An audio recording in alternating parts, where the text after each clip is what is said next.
Don't tell anyone, but sometimes I stay at hotels, not short-term rentals. I know, I know. It may happen that I booked it on Airbnb. So let's talk about the push Airbnb is doing now around hotels and bed and breakfast, because the most of the articles I've seen completely underplay bed and breakfasts, inns, and everything in between, hotels and bed and breakfast. But that's so important to what's happening now, why Airbnb really feels that they need to talk up hotels. So um, we're going to unpack something that's been popping up in Airbnb's earning calls and their renewed push into hotels and bed and breakfasts. If you've been wondering, why would Airbnb start going after hotel rooms and B&Bs again? And what does it mean for me, a vacation rental manager? This episode is for you. So let's start with what Airbnb actually said. In its Q2 2025 earnings call, CEO Brian Chesky said the company would be going significantly more aggressively into hotels, more aggressively into hotels. Now, before you picture Hilton or Marriott listings all over Airbnb, remember, when Airbnb says hotels, they often mean something much closer to home. Small boutique hotels, licensed B&Bs, independent inns.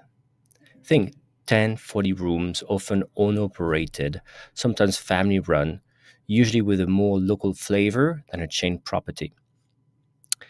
These are not an afterthought for Airbnb. Think about its big competitor Booking.com. In Booking.com world, these properties, bed and breakfast inns, are part of what they call alternative accommodations, and they've been a growth engine for years. Airbnb wants in on that.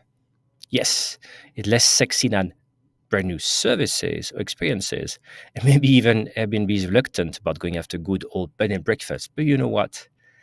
They have rooms, they have professionals, and they have demand. So three big reasons why Airbnb is going after this, right? One, the investor optics. Experiences and services may sound exciting, but they're slow to scale. Hotels and B&Bs, well, the demand is already there. People search every day for a bed to sleep in. And adding this inventory is a proven growth lever. Two, seasonal supply gaps. In peak season, short-term rentals can get booked up. Hotels and B&Bs can fill those gaps instantly. No need to onboard a new host who's never been listed before. Three, competitive play, right? Booking.com dominates Europe with its mix of hotels and alternative stays. By onboarding hotels and B&Bs, Airbnb is essentially running Booking.com's playbook in reverse, trying to get hotel guests to discover home rentals. So where's the strategic fit here as well? Um, but in a way, if you think about hotels, but B&Bs, right? It's part of putting the B&B back in Airbnb in a way, right? Licensed bed and breakfast, for example, they tick several boxes for Airbnb, right? Brand alignment, they offer authentic local experiences, often with the host or innkeeper greeting you in person. That's classic Airbnb brand territory, at least what they said they wanted to go after. Second, regulatory advantage. B&Bs are licensed in most markets. That means Airbnb can grow supply without running into short-term rental bans that affect whole home listings. Three, tech integration.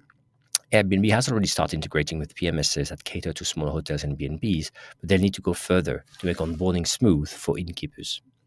And four, economic appeal to operators. Airbnb's commission rates are often lower than Booking.com's 15, 17%. Um, Booking.com rate usually 15, 17%. You have pay to play, for example, to be featured in preferred and rank higher. If an bed and breakfast comes to Airbnb, they probably pay the host only fee, which is 15%, which actually is very predictable compared with the pay to play programs from Booking.com. So maybe that means more margin for the innkeeper, or a lower price they can display on Airbnb than on Booking.com, which is what Airbnb wants. Airbnb wants affordability. So, what does it mean for you, vacation rental managers? Well, one, it could actually be positive, right? Increase traffic. Airbnb can start buying traffic keywords around people looking for hotels and B&Bs. That could bring in more travelers to Airbnb, which might give your listings more eyeballs. It's if the algorithm plays fair. Also, more competition, sure, right? On certain dates, especially last minute, hotels might compete with your listings, sometimes lower rates just to fill rooms, and because they can. So pricing pressure could be here, right? If hotels and B&Bs use aggressive last-minute discounts, you might feel pushed to match or differentiate in other ways. But again, with a B&B, you run less of a risk because it's an owner and they probably don't want, again, party people, right? So I don't think they can go that low. And they have sometimes very high fixed costs. The fourth one is cross-category conversion. Imagine a guest who books a B&B this year but tries a vacation rental next time. If Airbnb placed its cards right, you could benefit from that funnel, right? But Airbnb still has to overcome several challenges. Right now, if you go to the website, the stay section under Airbnb is labeled homes. Hotels and B&Bs are tucked under their own categories, but you have to look for rooms. So they're kind of hard to see, right? Plus, Airbnb's own marketing often position hotels as the lesser choice compared to a whole home rental. You've just seen the ads. Basically, they tell you that hotels are busy things nobody wants, and you really want a whole home. So, how's that going to jive with their own marketing? That's going to be tricky. So, here's the takeaway: Airbnb's hotel and bed and breakfast push. It's not about attracting giant chains, right? It's about small, independent, often family-run accommodation that share a lot of the DNA with the original short-term rental owners, right? They're entrepreneurs, they're local, and they feel like they would need to fight against giant, like the hotels, for example, and they feel they probably want a cheaper channel to get bookings than Booking.com. So for vacation rental managers, this is a reminder to keep an eye on how Airbnb is shaping its supply mix because shifts in what they promote can directly impact your visibility, your pricing strategy, ultimately your bookings. Uh, I've written on Rental Scale Up 2 articles, one about the hotel strategy, one about the bed and breakfast strategy. Feel free to share that.